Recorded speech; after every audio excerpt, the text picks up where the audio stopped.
Gents, guys, thank you for listening to the Bridge to Buctober podcast, where we talk all about them Pittsburgh Pirates and that. My name is Josh. Today is July 1st. Welcome to July and happy Skeens Day to all who celebrate. What a game last night. What are we watching, guys? What are we watching? 7-0, another offensive game, 4 straight wins. 37-4 run differential or score in the last 4 games. I don't know. First time you've won by 7 runs since 1925, which was a World Series team, and that doesn't matter because we're not going to the World Series. But all those stats are fun, and here we are with just a good run in the middle of a bad season. And these are the kind of runs that, I wouldn't say these are the kind of runs that we expected to happen, but 4 straight wins, you expected to go on a run like that. I did not expect the offensive breakout for 4 straight games like this. The big question is, can we do it again today when Paul Skeens actually hits the mound? Is it possible? Because you need to do it when he's pitching. And now you've done it 4 straight games, and I don't know how long you can keep it going. But we closed the door on June.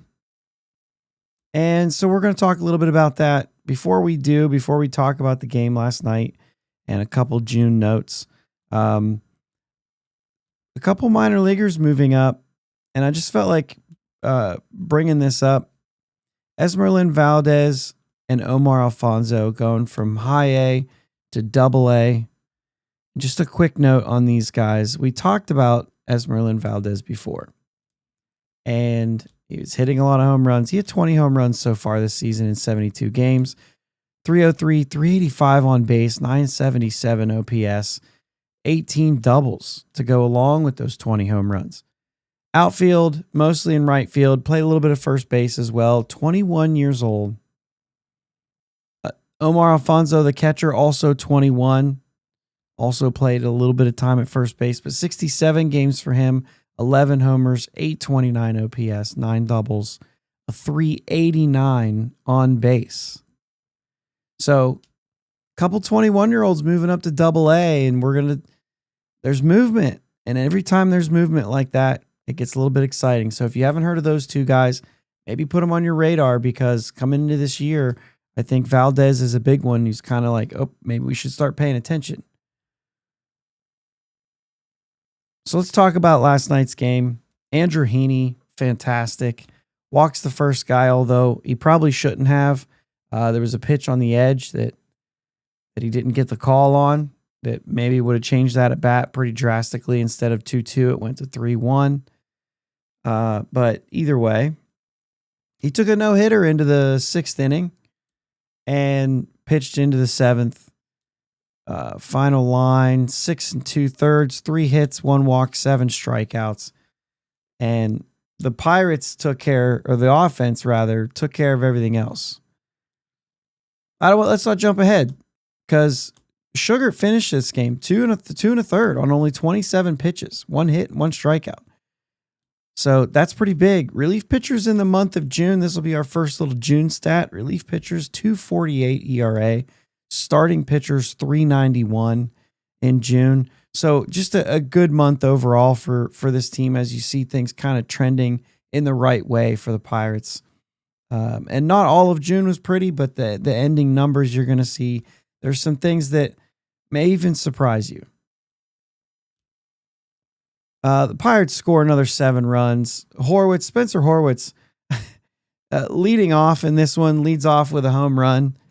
And then in the 5th inning, with it still 1-0, hits a 2-run double to score Bart and IKF. And really the rest of the offense kind of took over from there. You had a double from Nick Gonzalez, a Key Brian Hayes single that brought in a couple, Tommy Pham right after him. The very next pitch brings in the 7th run. Now, it was a big 5th inning. They scored 1 in the 1st, and just that one inning, they've been doing that a lot this year. But when you can put up 6, that 1 inning is good enough. Every single starter in the lineup had a hit. 2 hits for Reynolds and Horwitz. And Reynolds average, by the way, up to 242. It keeps on climbing, and it's going to. The guy's, he's back. He's here. So good to see. I would have liked to seen Henry Davis in this game, but we'll see him. We'll see him today with Skeens pitching. So, Ke'Bryan Hayes has been getting a lot of criticism, and the overall numbers still don't look all that good, but all he did in June was hit 301, guys. Now, I've talked about his runners in scoring position, but I'm talking about just overall in June, in the month of June, 301. And I think that number probably surprises a lot of people that are listening to this right now.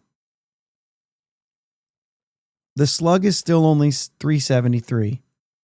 He only had 4 extra base hits in June, but he got on base at 333, hitting 301. I mean, that's a good sign. Paired with his defensive ability, that's still a very valuable player for at least 1 month out of the year. And we know that his May was really brutal, right? 12 RBIs this month. Key was hitting 223 on June 19th. 223.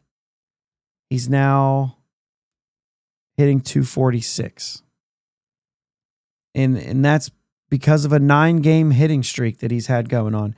But the thing is to go back to what he's actually good at, and one of the things that we've been talking about a lot. And in the month of June, Key hit 423 with runners in scoring position. In March and April, he hit 379 with runners in scoring position. We talked about June being a struggle, only 200 in May. I'm sorry, May being a struggle. Only 200 in May for him with runners in scoring position. And he struggled throughout, and that's when the average came way down. But, man, June, 423 with runners in scoring position. For kicks, he even hit 364 with runners in scoring position and 2 outs. And that's with the most at-bats with runners in scoring position and 2 outs of anybody else on the team. I could say Tommy Pham was actually 3 for 3 in June with runners in scoring position and 2 outs. He got 3 at-bats and got 3 hits. Other than that, of guys that had a bigger sample size, Ke'Bryan with the 364, the highest on the team. Speaking of Tommy Pham, you want to talk trade value, 302, 373, 488 slash line in June. 373 on base. Those are real numbers. It's unbelievable. I understand. But there was a point in June where he went 7 straight games without a hit. We were all ready to just say, it's all the way over, man. Please. We were done long before that. But since then, he's had 7 straight games with an RBI. Not even just a hit, but an RBI. The average up to 230 right now. I mean, trade value. What have you done lately? Get this guy on a team that wants, especially when you have something to point to it, got his contacts fixed, and all of a sudden the guy can hit. It's unbelievable. But it's something to look at because he's a rental player. He's a guy that you intend to trade. We had 2 guys in this game really shine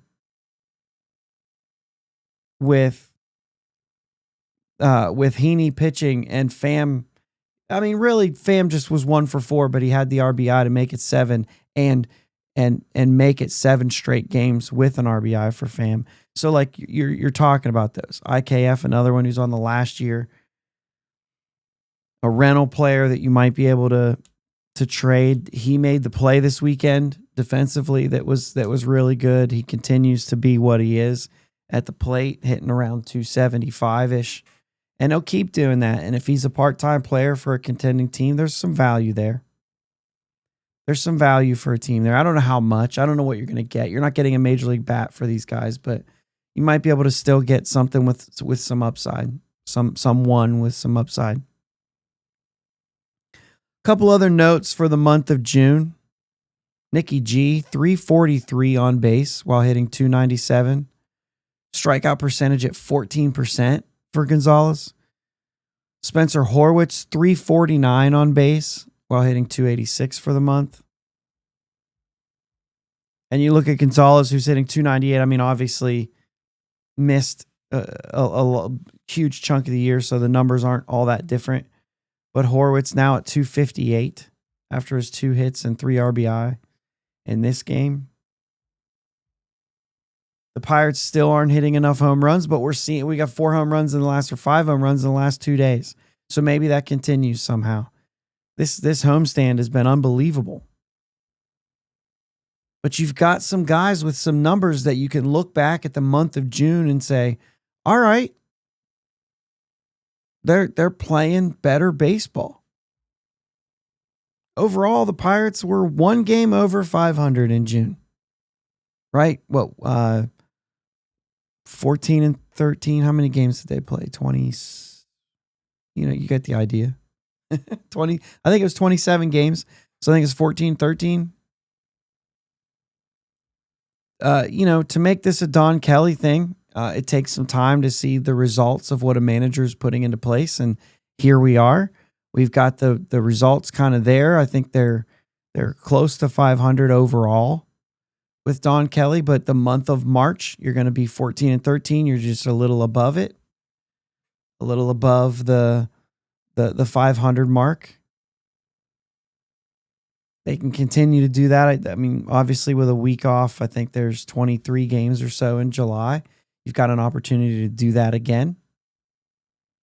And if you keep doing that, you're trending in the right direction. I think you're seeing some of these results right now. They talked about how Don Kelly was supposed to be a good manager. And now,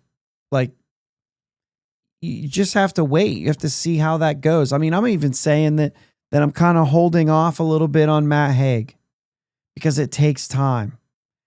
It takes time to see what's going to come down once you get rid of Shelton and Haddad and the game planning, and you're bringing these guys out. Don Kelly said after the game about the hitting. I mean, we saw so many guys swinging early in the count, especially when they were piling on in that 5th inning. And he said, we're not being really all that aggressive early in the count, but what we're doing is we're taking our swings when we get the pitches. And it doesn't matter. We're not waiting for walks. We're not trying to, especially when you get, I'm okay with that early in the game. You get to the 5th inning and you still have that starter in there, man.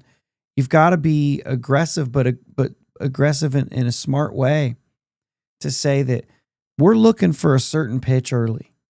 And if he throws it first pitch, we're hacking. If he throws it second pitch, we're hacking. Spencer Horwitz home run was, I think, on the second pitch of the game.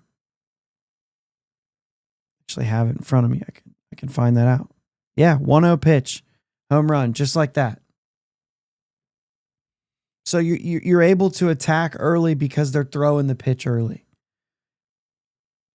I'm not swinging out of the zone like that, but I think that's his point. Is our goal isn't to be aggressive. Our goal is to be ready to hit and swing at the pitches that are there for us to hit. I think it's great. They're not waiting. They're not waiting to get walked and then hoping for a 2-run homer. They're trying to hit their way on when they get good pitches, and if it means hitting a solo home run, then let's do it. That's instant runs. We don't have to wait for a second hit. And we've seen some of that. Obviously that's the 3rd solo home run in the last. I mean, only Cruz's were 2-run homers. But this game, 11 hits. They've had as many, they've had more than that in the last few games, 7 runs, but they hold the Cardinals scoreless throughout the whole game. And that run differential, which coming into the Mets series was -68, and they've essentially cut it in half. I think they're -5 right now. I'm sorry, 35, -35. They've cut that run differential in half. Overall, just a great weekend rolling into Monday. You got to see that continue tonight. Paul Skeens on the mound versus Palante. The Cardinals have kind of had Skeens' number, kind of. He's 0-4 against the Cardinals, but he has a 2.76 ERA and a 0.857 whip in 5 starts. And so it's not that he's really struggled, but 0-4 means that, there have been some times they have his number as far as winning the game. But this offense now has been 4 straight games. They've got to be able to support Paul Skeens in this next one. Get back to 500 with Skeens on the mound so that we can move forward from that point on as well. You also have a chance to win a series tonight. And is very important because your pitching matchup tomorrow is Keller and Sonny Gray. Sonny Gray coming off of his last start, which was almost a no-hitter. But a Maddox, right? A complete game shutout. Under 100 pitches. So even though he throws a complete game shutout, this guy's not like, yeah, but he threw a lot of pitches his last outing. He didn't. I think he maybe threw 90.